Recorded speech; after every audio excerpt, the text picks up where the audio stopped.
السلام علیکم دوستوں، نایاب کہانیاں میں آپ کو خوش آمدید۔ آج کی دلچسپ کہانی ہے حاتم طائی کا قتل۔ حاتم طائی اپنی سخاوت اور دریا دلی کے سبب سارے عرب میں مشہور تھا، لیکن یمن کا بادشاہ خود کو حاتم سے زیادہ سخی سمجھتا تھا۔ وہ بہت رعایا پرور اور سخاوت میں مشہور بادشاہ تھا۔ سخاوت کی کثرت کے سبب اس بادشاہ کو بخشش کا بادل کہنا درست ہوگا۔ اس میں ساری خوبیاں تھی، مگر ایک برائی سے وہ خود کو محفوظ نہ رکھ سکا، اور وہ چیز تھی حسد۔ حسد آدمی کو کبھی سکون نہیں لینے دیتا۔ چنانچہ یمن کا بادشاہ بھی حسد میں مبتلا تھا۔ وہ حاتم سے حسد کرتا تھا اور سخاوت میں اسے اپنا حریف سمجھتا تھا۔ بادشاہ کا حسد اتنا بڑھا کہ وہ حاتم طائی کو اپنا دشمن سمجھنے لگا، کیونکہ بے پناہ سخاوت کرنے کے باوجود اسے حاتم طائی جتنی شہرت حاصل نہیں ہوئی، اور جب بھی کہیں سخاوت کا ذکر ہوتا تو حاتم طائی کی مثالیں دی جاتی تھی۔ رفتہ رفتہ یمن کے بادشاہ کا حاتم طائی سے حسد اتنا بڑھ گیا کہ اگر کوئی اس کے سامنے حاتم کا نام بھی لیتا تو وہ غضبناک ہو جاتا اور کہتا، ارے کس بے وقوف کی سخاوت کا ذکر کرتے ہوں، وہ مجھ سے زیادہ سخاوت نہیں کر سکتا۔ جس کے پاس نہ سلطنت ہے اور نہ مال و دولت، وہ بھلا کیا سخاوت کرے گا؟ بادشاہ نے نفرت سے کہا، سخاوت خالی جیب نہیں ہوا کرتی۔ ایک دن کا ذکر ہے، بادشاہ نے اپنی سخاوت کا مظاہرہ کرنے کے لیے ایک جشن کا انتظام کیا۔ اس جشن عام میں بادشاہ نے اپنی دریا دلی اور سخاوت سے لوگوں کو حیران کر دیا۔ اس نے ہر خاص و عام، ضرورت مند اور بے ضرورت مند لوگوں کو طرح طرح سے نوازا اور سب کی جھولیاں بھر دی۔ کسی کو بھی اپنی سخاوت اور بخشش سے محروم نہ رکھا۔ اگرچہ یمن کے بادشاہ کی سخاوت محض دکھاوا نہ تھی، بلکہ وہ واقعی میں دل سے سخی اور رعایا کا ہمدرد تھا، لیکن لوگ جانتے تھے بادشاہ حاتم سے جلتا ہے، اس لیے کسی نے جشن میں از راہ مذاق حاتم کا ذکر چھیڑ دیا۔ اس پر کئی دوسرے لوگوں نے بھی اس کی تائید میں حاتم کی سخاوت کی تعریف شروع کر دی۔ بس پھر کیا تھا، بادشاہ حاتم کی تعریف برداشت نہ کر سکا اور حسد کی آگ میں جلنے لگا۔ اس نے سمجھ لیا کہ جب تک حاتم طائی زندہ ہے لوگ مجھے سخی نہیں کہیں گے۔ حاتم کی وجہ سے میری شہرت محدود ہو کر رہ گئی ہے۔ اس کے جیتے جی میں کبھی بھی حاتم جتنی شہرت حاصل نہ کر سکوں گا، حالانکہ میں حاتم سے زیادہ مال و دولت کی سخاوت کرتا ہوں۔ یمن کے بادشاہ کے ذہن میں یہ بات بیٹھ گئی تھی کہ اس کی شہرت کی راہ میں حاتم طائی کا وجود دیوار بنا ہوا ہے اور اس دیوار کو گرانا ضروری ہے۔ چنانچہ اس نے حاتم طائی کو قتل کرانے کا فیصلہ کر لیا۔ اس مقصد کے لیے اس نے خفیہ طور پر اپنے وفادار سپاہیوں میں سے ایک بااعتماد اور بہادر نوجوان کا انتخاب کیا اور اسے حاتم کا سر کاٹ کر لانے کا حکم دیا۔ بادشاہ نے اس سپاہی سے کہا، عادل، اگر تم حاتم طائی کا سر کاٹ کر لے آئے تو میں تمہیں کوتوال بنا دوں گا۔ اس کے علاوہ بھی بادشاہ نے سپاہی عادل کو انعام و اکرام کا لالچ دیا، اور عادل حاتم طائی کو قتل کرنے کی نیت سے قبیلہ بنی تہ کی طرف روانہ ہوا۔ وہ دن رات سفر کرتا ہوا منزل کے قریب جا پہنچا۔ ابھی وہ قبیلے کی بستی سے کچھ دور ہی تھا کہ راستے میں ایک آدمی مل گیا۔ عادل کو وہ شخص بہت مخلص اور مہربان محسوس ہوا۔ اس شخص سے خلوص اور مروت کی بو آ رہی تھی۔ بظاہر بھی وہ بہت خوبصورت اور ملنسار دکھائی دیتا تھا۔ آپ کون ہیں اور کہاں جا رہے ہیں؟ اس آدمی نے شائستہ لہجے میں پوچھا۔ عادل نے جواب دیا، مسافر ہوں، یمن سے آیا ہوں، رات اس بستی میں گزار کر آگے چلا جاؤں گا۔ اگر آپ مجھے شرف میزبانی بخشے تو مجھے بہت بڑی خوشی ہوگی۔ میرا گھر بستی میں ہی ہے، اس آدمی نے کہا۔ عادل نے سوچا کہ اس آدمی سے حاتم کے بارے میں معلومات حاصل ہو سکتی ہے، چنانچہ وہ اس کے ساتھ چل پڑا۔ عادل کی طرح وہ آدمی بھی نوجوان تھا۔ وہ نوجوان عادل کو مہمان بنا کر بستی میں اپنے گھر لے آیا۔ گھر آتے ہی اس نے عادل کے لیے اچھے اچھے کھانے پکوائے اور اس کی خاطر مدارات میں کوئی کسر نہ چھوڑی۔ عادل اس کی خوش خلقی اور خدمت گزاری سے بہت متاثر ہوا۔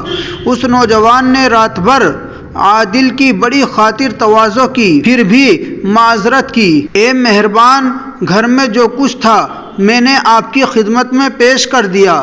نوجوان نے عادل سے کہا، مجھے نہایت افسوس ہے کہ میں آپ کی شایان شان خدمت نہیں کر سکا۔ ایک میزبان کی حیثیت سے میں آپ کا حق میزبانی ادا نہیں کر سکا، جس پر میں بے حد شرمندہ ہوں اور آپ سے معافی چاہتا ہوں۔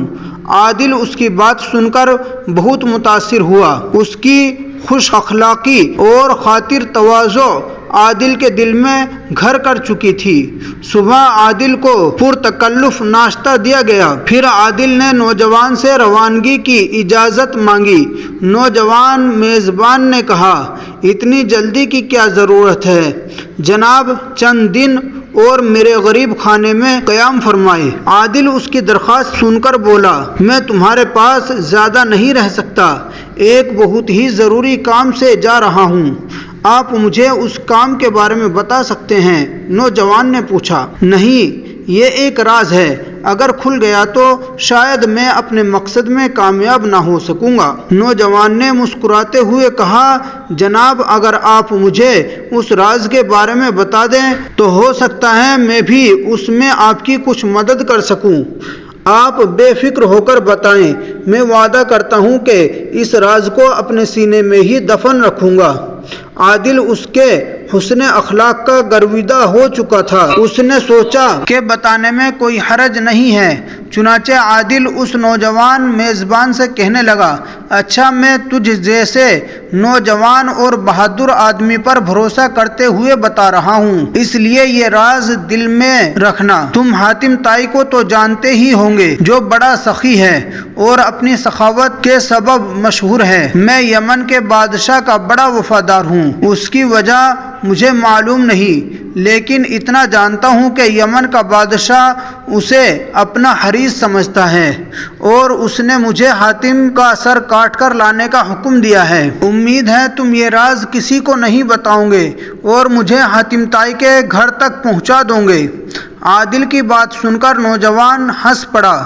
عادل نے حیران ہو کر پوچھا، تم شاید میری بات کو مذاق سمجھ رہے ہو؟ نہیں جناب، مجھے یقین ہے کہ آپ اس معاملے میں سنجیدہ ہیں، نوجوان نے تیزی سے کہا۔ پھر اس نے اپنی تلوار نیام سے نکال لی اور بڑے احترام سے عادل کو پیش کر دی۔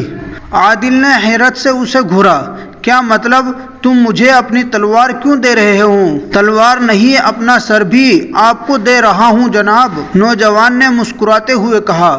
میرا سر حاضر ہے، کاٹ لیں، مگر جلدی کریں، سورج نکلنے سے پہلے پہلے میرا سر کاٹ کر چلے جائیں، کیونکہ پھر میرے عزیز اور گھر والے بیدار ہو جائیں گے اور آپ کو دشواریاں پیدا ہو جائیں گی۔ یہ کہہ کر نوجوان زمین پر اس کے آگے بیٹھ گیا اور اس نے سر جھکا لیا۔ عادل نے سٹ پٹا کر کہا، مگر مجھے تو حاتم طائی کا سر چاہیے، میں ہی حاتم طائی ہوں، مہربان دیر مت کریں، میرا سر کاٹ کر اپنے بادشاہ کے پاس لے جائیں۔ عادل اس انکشاف پر بری طرح اچھل پڑا اور آنکھیں پھاڑ پھاڑ کر نوجوان حاتم طائی کو دیکھنے لگا، جیسے یقین ہی نہ آ رہا ہو کہ وہ حاتم طائی ہے۔ اسے لگا کہ شاید وہ مذاق کر رہا ہے۔ حاتم طائی سر جھکائے اس کے سامنے بیٹھا رہا۔ عادل کے دل پر گھونسا پڑا اور وہ سوچنے لگا، غضب خدا کا، میں جس کو قتل کرنے آیا ہوں وہ اتنا با اخلاق اور بلند کردار کا آدمی ہے کہ اسے قتل کرنا سخت ترین گناہ ہوگا۔ ایسے خوش اخلاق، بامروت اور سچے آدمی پر تو اپنی جان قربان کر دینی چاہیے۔ عادل حیرت اور ندامت کے سبب بدحواس ہو گیا، اس کے ہاتھ سے حاتم کی تلوار گر گئی۔ وہ کرسی سے اٹھا اور جذبات سے مغلوب ہو کر حاتم طائی کے ہاتھ پاؤں کو چومنے لگا۔ اس پر کچھ ایسی دیوانگی طاری ہوئی کہ اس نے اپنی تلوار نیام سے نکال کر پھینک دی، تیر کمان توڑ ڈالے اور غلاموں کی طرح ہاتھ باندھ کر حاتم کے سامنے سامنے کھڑا ہو گیا۔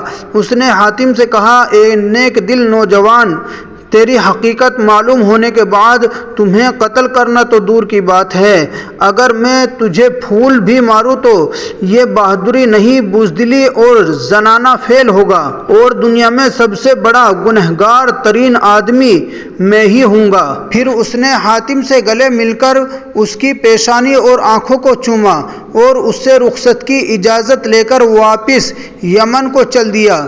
جب عادل بادشاہ کی خدمت میں حاضر ہوا تو اس نے عادل کی شکل دیکھ کر ہی اندازہ لگا لیا کہ وہ اپنی مہم سے ناکام لوٹا ہے اور اسے حاتم کے قتل میں کامیابی نہیں ہوئی۔ عادل سر جھکا کر مجرموں کی طرح بادشاہ کے سامنے کھڑا ہو گیا۔ عادل، تیرے ہاتھ خالی کیوں ہیں؟ تیرے پاس حاتم طائی کا سر کیوں نہیں ہے؟ او بدبخت، حاتم کا سر کاٹ کر کیوں نہیں لایا؟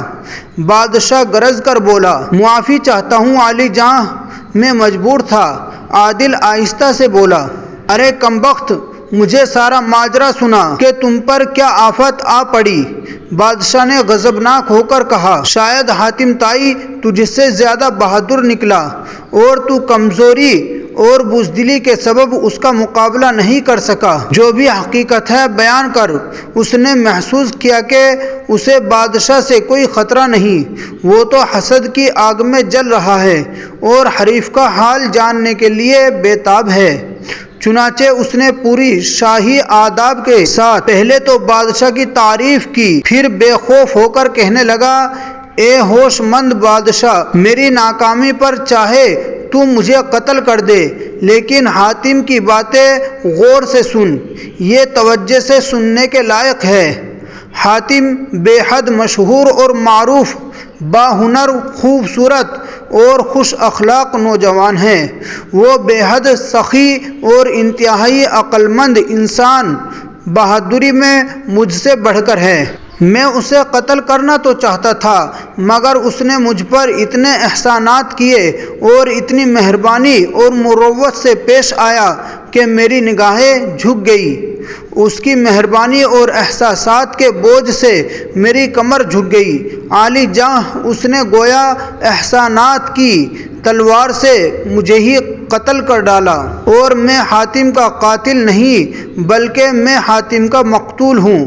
پھر بھلا میں اسے کیسے قتل کرتا جس نے اپنے اخلاق اور حسن سلوک سے مجھے ہی قتل کر ڈالا تھا۔ یہ کہنے کے بعد عادل نے حاتم کے اخلاق اور بلند کردار کے واقعات تفصیل سے بادشاہ کے سامنے بیان کیے تو بادشاہ بھی حاتم کی تعریف کرنے پر مجبور ہو گیا کہ سخاوت واقعی حاتم ہی کا حق ہے اور لوگ اس کی سخاوت کی صحیح تعریف کرتے ہیں۔ پھر بادشاہ نے عادل کو حسب وعدہ انعام و اکرام سے مالا مال کر دیا۔ کسی نے سچ ہی کہا ہے کہ سخی وہ ہے جو مشکل وقت میں اپنی جان کی بھی سخاوت کر دے۔ دوستو، اس کہانی سے ہمیں یہ سیکھ ملتی ہے، ہمیں اپنے اندر حسد جیسی بیماری کو نہیں آنے دینا چاہیے۔ حسد کہتے ہیں کسی کی ترقی کو دیکھ کر جلنا، کیونکہ یہ بیماری ایسی ہے کہ آدمی کو گناہ کرنے پر مجبور کر دیتی ہے، اور یہ سیکھ ملتی ہے کسی کو برا سمجھنے سے پہلے اسے اچھی طرح جان لے۔ ہو سکتا ہے کہ جس کو ہم غلط سمجھ رہے ہیں وہ اچھا ہو اور ہم فری میں ہی گنہگار بن جائیں، اور یہ سیکھ ملتی ہے آدمی کی نیکی اسے ضرور فائدہ پہنچاتی ہے اگر سچے دل سے کی جائے، جیسے حاتم کی نیکی اور اچھے اخلاق نے اسے قتل ہونے سے بچا لیا۔ دوستو، ویڈیو پسند آئی ہو تو ویڈیو کو لائک کریں اور چینل کو سبسکرائب کریں۔ السلام علیکم۔